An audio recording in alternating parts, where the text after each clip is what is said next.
Hello again, and welcome to everyone who's recently subscribed. It's very much appreciated. Well, we've recently had a delivery during the week.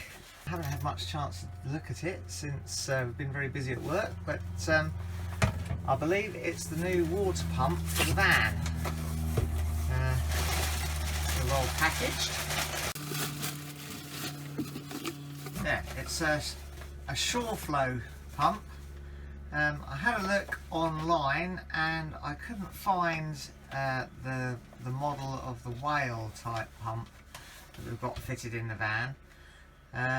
There were some whale pumps. They were around about £100. This one was, I believe, just under £40, so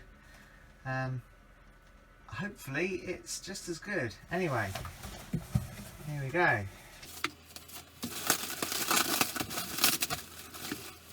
But yeah, looks very much as you'd expect, very similar to the previous one. A couple of little hose tails for us, and we've got a positive and negative connection without the terminals, so we'll have to crimp some terminals on there.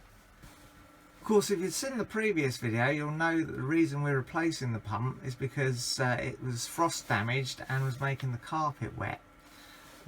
I'll put a link to the video where we found out that that was the problem below. If you haven't watched it, you're missing a treat, so check it out.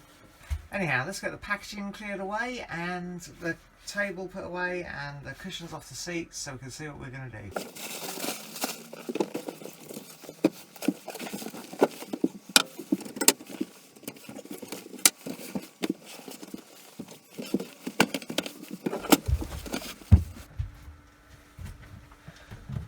It's actually really mild this weekend compared to last weekend with all the snow and stuff.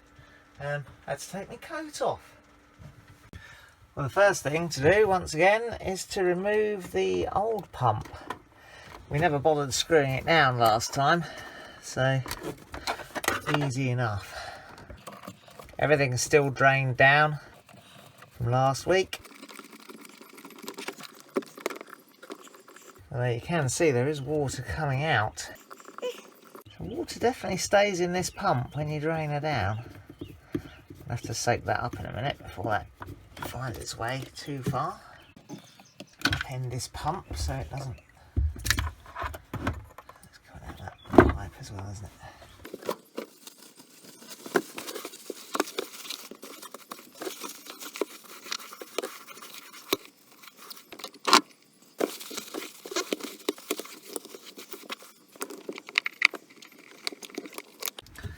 I've propped up this end of the hose so it's not laying so flat because there's still water running out of there and disappearing under that tank, so you don't want that to happen. It's obviously just the dregs or whatever's in the tank that didn't drain out. Well, there's our two pumps side by side. Pretty easy to see they're fairly similar things. We will just need to put the terminals on there that we noticed earlier. Yeah, doesn't seem to be any massive difference. So let's go ahead and get some terminals to crimp on.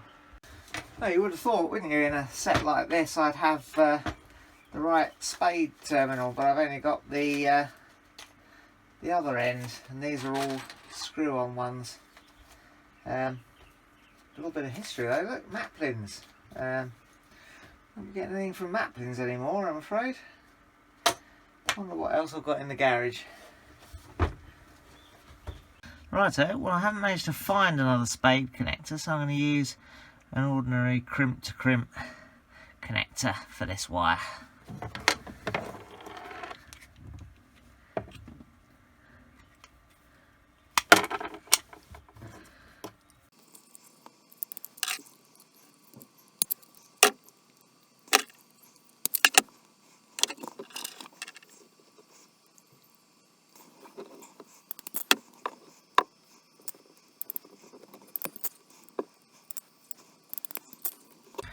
Well, since I'm pretty sure it wasn't these connectors that were causing the problem, I am going to reuse them because these are pretty firmly on there, and the ones I've got to with the pump are straight rather than cranked. So let's connect it up, see what happens.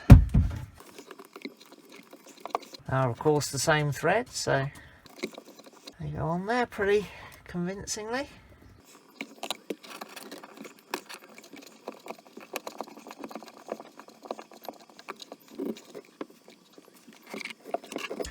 Get that out of the way.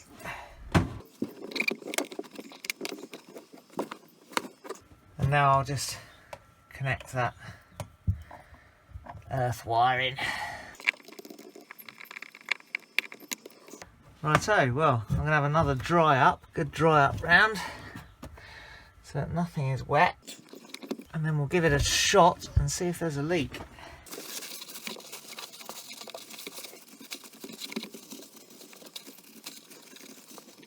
Make sure that drain is closed off. Righto, let's screw it back down.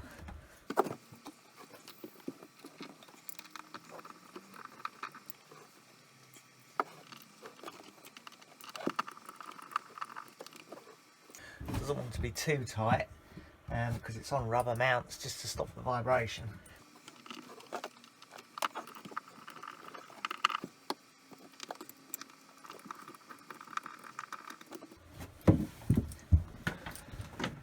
Well, I've put 4 watering cans full of water into the tank so we can try out the pump.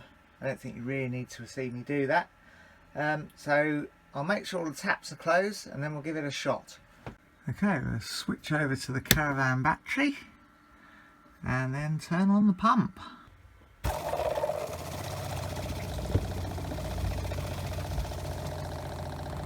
The air out of the system.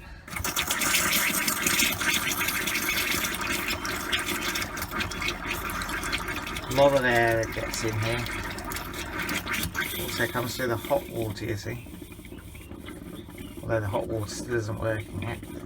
Well, I'm quite pleased that pump is much quieter than the old one. I'm just waiting for it to build up enough pressure so it stops. Well, I'm hoping it does. Might need to get some more air out of the taps, I guess.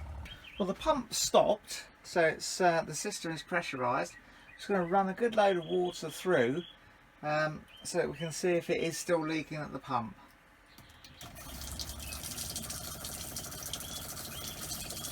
Much better, much quieter.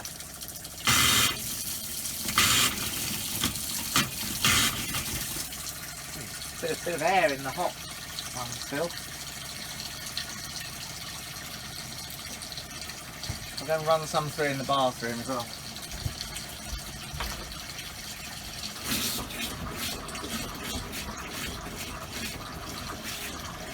Yeah, still a bit of air there too. Turn it off, make sure the pump stops okay.